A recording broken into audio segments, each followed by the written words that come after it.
आज हम देखेंगे कि वर्णों का उच्चारण स्थान क्या होता है। देखो, वर्णों का उच्चारण स्थान क्या होता है। मुंह के जिस भाग से हम वर्ण का उच्चारण करते हैं उसे उस वर्ण का उच्चारण स्थान बोलते हैं।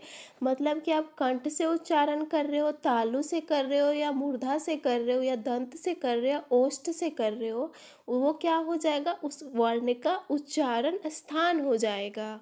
देखो, हमारे मुंह के अंदर कौन कौन सा भाग होता है जिससे हम किसी वर्ण का उच्चारण करते हैं। पहले आता है कंठ, फिर आता है तालु, फिर मूर्धा, फिर दंत, और फिर लास्ट में क्या आता है, ओष्ठ आता है। तो आपको ना ये वाला जो सीक्वेंस है ना, ये याद रखना है। देखो, मुंह के अंदर हमारा पहला भाग कौन सा आता है, कंठ आता है। और पहले व्यंजन में पहला कौन सा वर्ग का व्यंजन होता है, क वर्ग का।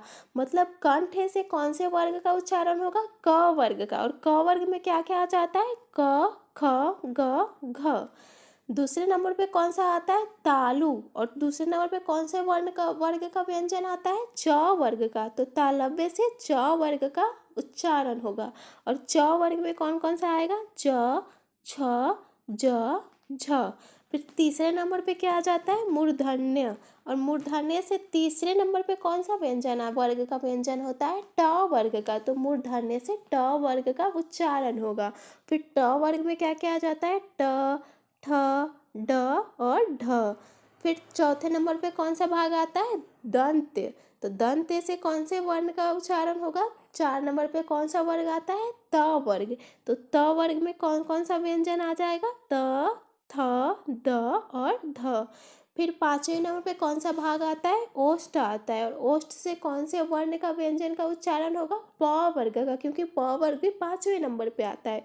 तो प वर्ग में क्या क्या आ जाएगा, प, फ, ब और भ। पहले नंबर पे कौन सा भाग आता है, कंठ आता है। और पहले नंबर पे कौन से वर्ग के व्यंजन आते हैं, क वर्ग के। मतलब कंठ से क वर्ग का उच्चारण होगा।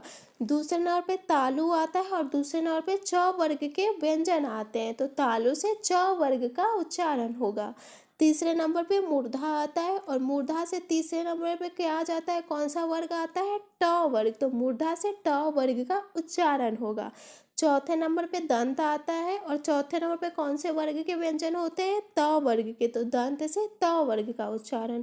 फिर 5वें नंबर पे ओष्ठ आता है। तो ओष्ठ से कौन से वर्ग का व्यंजन का उच्चारण होगा, 5वें नंबर पे कौन सा वर्ग का व्यंजन आता है, प वर्ग का।